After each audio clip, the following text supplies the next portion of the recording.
Here are 4 building strategies to help you win more fights. Presented by Fortnite Master. This video explains 4 building strats meant to help you get the upper hand against skilled players.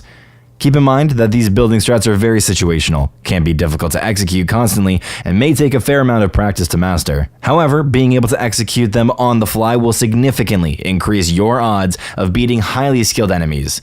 Without wasting any time, let's get started. The first strategy is an interesting way to peek out of 1x1s while barely exposing yourself. This is the most easily accessible strategy in this video. With a unique combination of edits, you can peek out of a small area in the upper corner of your 1x1, allowing you to shoot unwitting opponents. This peek only exposes a small portion of your character in a place where most players won't think to look, making it a great tool to have. For this peek, you want to edit your stair in a U shape, then edit the bottom corner of the wall that touches the middle railing of your stair. No part of your body should be visible above the 1x1 while peeking, protecting you from getting shot by players from the side or behind. Just be aware that other players can also shoot you through the same small opening, so be wary of it if they seem like they see you. This peek works when shooting at a level or downward angle. There's a pretty small window to shoot through, but you can slightly adjust the angle by crouching, moving side to side, or standing on the lower portion of the stair.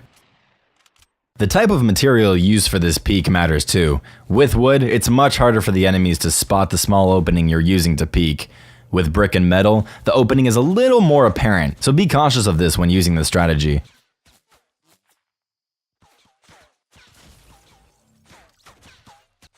The second strategy makes use of quick edits to provide some extra protection. When ramping up, placing a floor or cone and editing through is great for practicing edit speed, and has a couple of advantages in real games.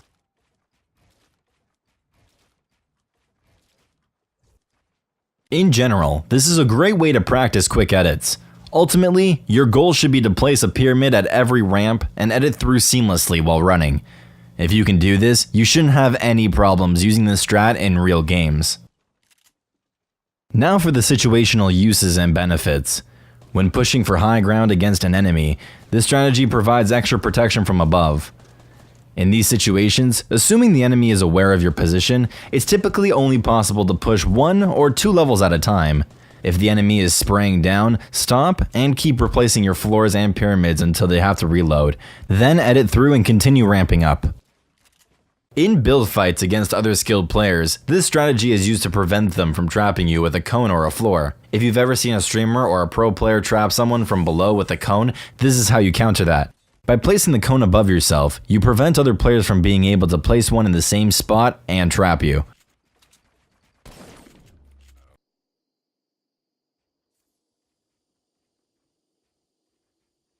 The third strategy uses pyramids too, but this time to trap other players while retaking high ground. If you've ever been in a build fight with skilled players, you know it's easy to lose high ground. Often, the go-to strat for retaking high ground is double ramping up to turn on them, with 1 ramp below and 1 ramp above you for added protection. When this happens, sometimes the enemy will try to keep high ground by running on top of your ramp and placing a floor or another ramp to block you. Now on to the actual strategy, coning while double ramping. In those situations when you're double ramping up, you can place a pyramid above a top ramp to trap anybody trying to follow you. By the time they react, it will most likely be too late because you've already secured the high ground. Our last strategy is good for quickly retaking high ground after getting blocked by a floor or a pyramid. Note that this strat is easy to mess up and risky if you're high enough to take fall damage, so practice in playground before trying it in a real game. Getting this strat right is all about jumping from the right spot and waiting for the peak jump height to place a floor underneath yourself. After you get the jump down, practice turning and building immediately to retake high ground from whoever's blocking you. The one problem with this strat is that you're vulnerable for a second after the jump and before you have a chance to turn and build. The solution is an even more advanced version of this strat where you can double ramp after making the first jump and avoid leaving yourself open at all. The more advanced version is even trickier than the original. After making the first jump, immediately place a ramp in the same spot when you're still looking down. This will build a ramp slightly behind you as well as in front, allowing you to double ramp up and turn around. This way, you can protect your back immediately after making the jump. Thank you guys.